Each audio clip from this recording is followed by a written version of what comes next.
maxaa ku hoos duugan baaqa uu garaad kulmiye bisna garaadka daarood sheegtaa uu u diray isla babar jeclo iyo dhul bahante waa jirjiga caasimada deegaanka Soomaalida annagoo ah odayaasha dhaqanka ee beelweynta Absaba Kuumade waxaan baaq nabadeed u diraynaa labada beelood ee walaalaha ah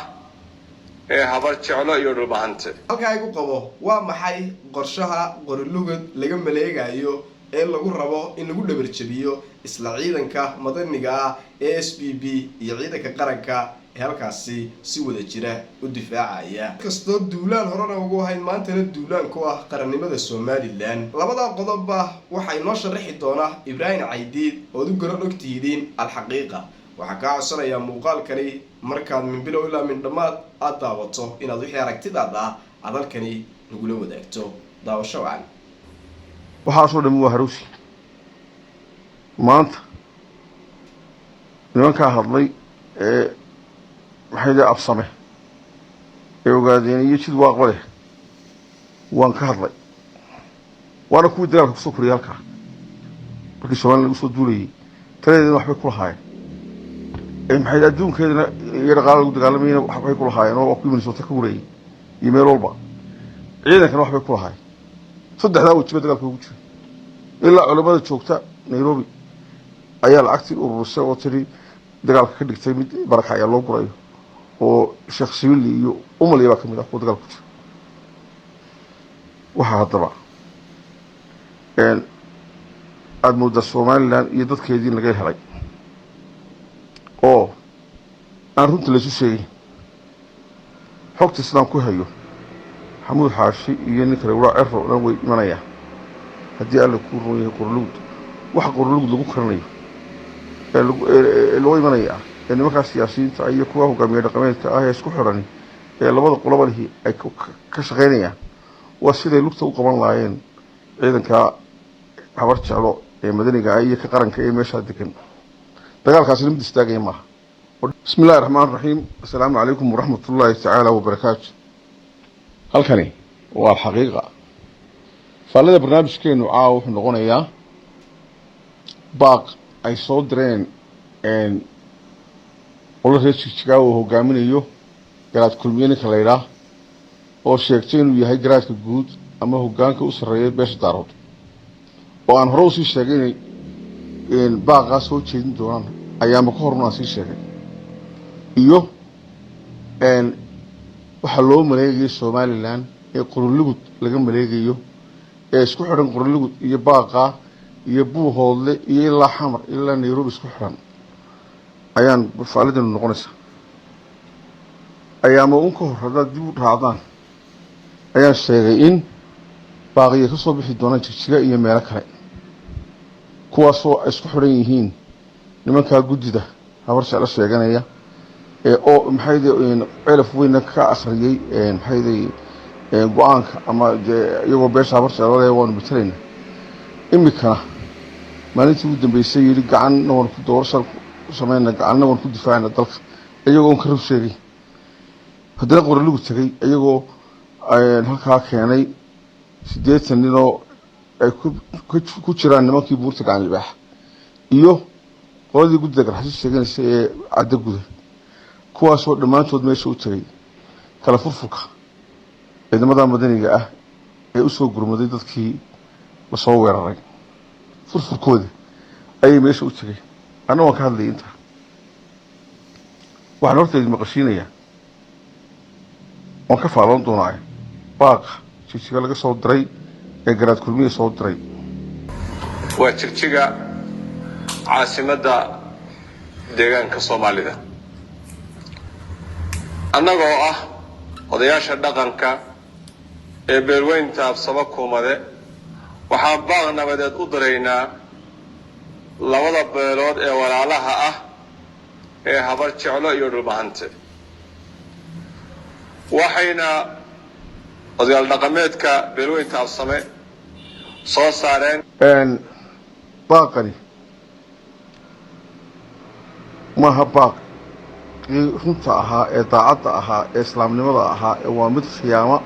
ah oo la matelayo oo ay ku wada socdaan qolo isku afkaara oo qaar shaaqa ku jiraan kuwa shaaqadii aan sheegaya habar jecel iyo garxasba sheeganaya oo siyaasiyiin ku jirto oo haddii alla kuu rumayo kuwa buuhoodla jooga ee hogaamiye dhaqameedka ku jiraan ay dhammaan waa arrimo isku xidhan waayo dheh meel qura waxaad ka dareensiinaya garaad kulmiye iyo qoladan baaqa soo saartay hore ayay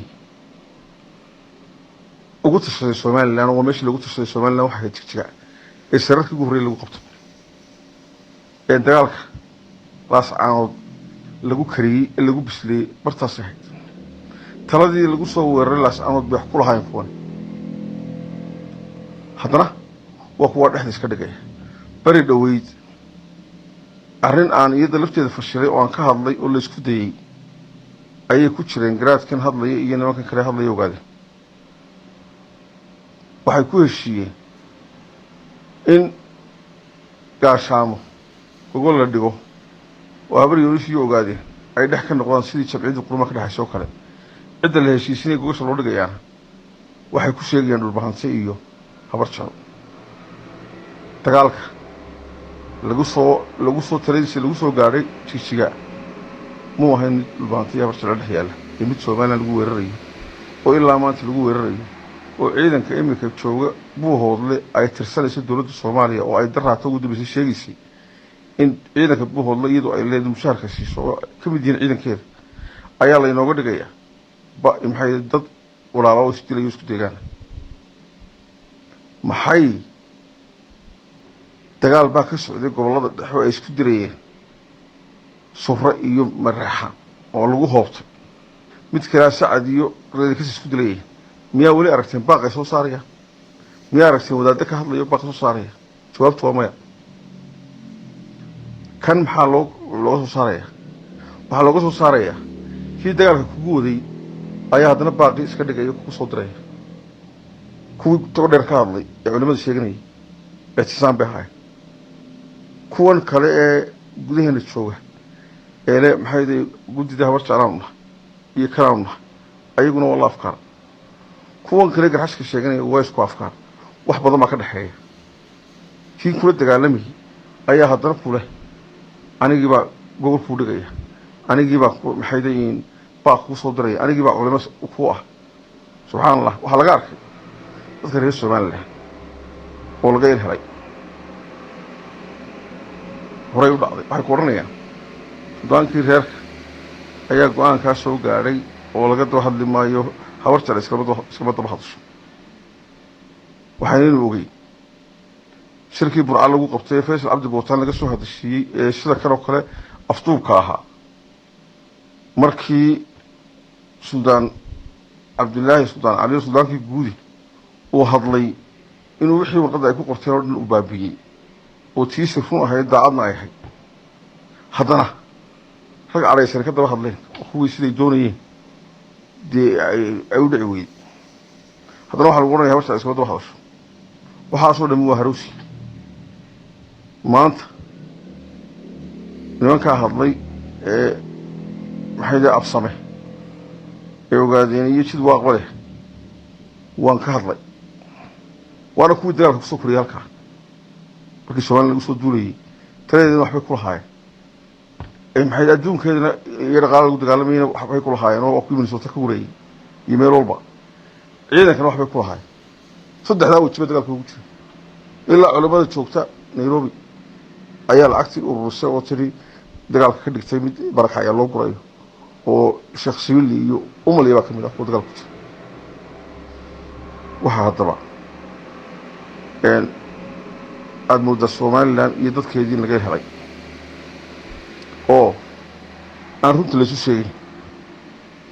xogta sidaan ku hayo xamuud xaashi iyo nin kale walaa cero o dhan way imanayaan haddii alla kuu ruman yahay qorolugud waxa qorolugud lagu karanayo ee loo imanayaa ee nimankaa siyaasiyiinta iyo kuwa hogaamiye dhaqameedka ah ee isku xidhani ee labada qoloba lihi ay ka shaqaynayaan waa siday lugta u qaban lahaayeen ciidankaa habar jeclo ee madaniga ah iyo ka qaranka ee meeshaa degan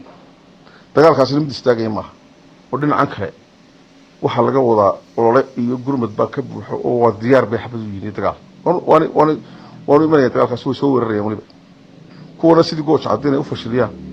oy lugta u qabtaan bay doonayaan marka ay hadlayaan waxay tagaan balle calan leh halkaasay kala hadlaan nimanka buuhoodla jooga sheekh cumar sheekh cismaan ninka la dhabaa ka mid ah nin kaloo algeriya ka mid ah iyo nin reer hagar ah saddexdaaba waan aqaana oo ay la hadlaan xogtoodaan haya waana lays ogi dagaalkaa dowladda soomaaliya dabada ay ka wado ee somalilan lagula dagaalamayo ee dowladaha jaarku dabada ay ka wadaan haddii alla kuu roon yahay intaasoo weji leh ayaa la doonayaa in lagu lagu baabiyo waana tii gooja cadde ee ay qaybta ka ahaayeen xisbiga waddani iyo nimanka halkan jooga imika buurmudug ka mid yihi iyo kuwa kalaba qayb bay ka ahaayeen maanta sidii un bay wadaa dagaalkaa imika ka dhacay buuhoodle nimankii soo qaaday way ku leedahay 70 in ka badan baa ku dhimatay 150 oo ku dhaawacmay shalay toole 3 nin oo dhaawac ku dhintay oo saraakiil baa la geeyay imika xamar oo magacyadoodii ayagana aan gadaal ka sheegi doona saraakiisha ku dhimatay 9 baa lagu sheegaya ee kaga dhimatay huwantii halkaa deganayd ee argagixisada iyo isugu jirtay iyo haddii alla kuu roon yahay noocyada badan lahayd iyo ujeedada badan ee cid walba lahayd waxaan leeyahay haddaba dadka reer somalilan ee ka badan intaa wax wad qaribaysa ee kooban war xilligii laysu bareeri lahaa ee runtii laysu sheegi lahaa ee waxaan laga hortegi lahaa dowladii shicibba ayaynu maraynaa haddii kale tabtii gooja caddeedu ku dhacdayba wallahi idinku dhacaysa kuwa lugta idin qabanaya ee ciidankaa kala furfuraya ee isku horkeenaya ee kuwa kalena soo hogaaminaya odhanaya soo gala maanta jilicsan yihiin oo kuwa imika aan sheegay haddayda wax ka qaban ama afudaysataan waxaan iga hadlinaya waa xogaan helayo iyo lixjalo ma dulmayo nimankaas way is ogyihiin kuwa buuhood la jooga kuwa jigjiga ka soo hadlaya kuwa xamar jooga kuwa meel walba jooga waxbaana ka dhexeeya inay doorasho ku helaan oo ayagu ay qabsadaan dalkan iyo inay haddii alla kuu roon yahay somalilan burburiyaan iyo isaaqba weeyaan wax ka go-an xasan mutaan ninka la idhaha oo maalintii hore baaqa ay soo saareen kula socday baaqa markuu arkay inaanay daacad ka ahay wixii ay ku wada hadleen uu ka baxo uu ka horiyey dee waa nin damiirkiisu nool yahay weli saan xogta ku hayo habeen hore iyo xalayba waa lagaga mudaharaado dumarkii carruurta way ku shiideen meesha oo way ku qayliyeen dumar iyo carruur ma baahna maanta ee waxay u baahan yihiin sun bay qayminayaan oo lacag bay shidaan shisheeye laga keenay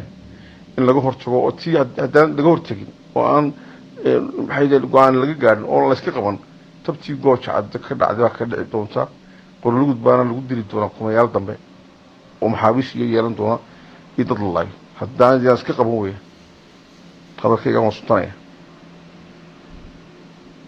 dowladii shicibba waa idin ka tashan oo sidaa laydinku tashanayo aydin uga tashan doqoniima weeyaan maalin walba haddii laydin khiyaamayo oo kii ogeydeen wuxuu ku jira ee qaybta ka ahaa dagaalkee lahaa anigaa ciidanka lacag siniyo kala furfuraya ee caddaysanayay maantana ka dhigtaan ma garanaysaa nin weyn oo khataro oo wanaagsan oo idinka ah waa yandaro aroo iska gaadha haddii kale anigu idin idho intaad dhan karayay waa intaa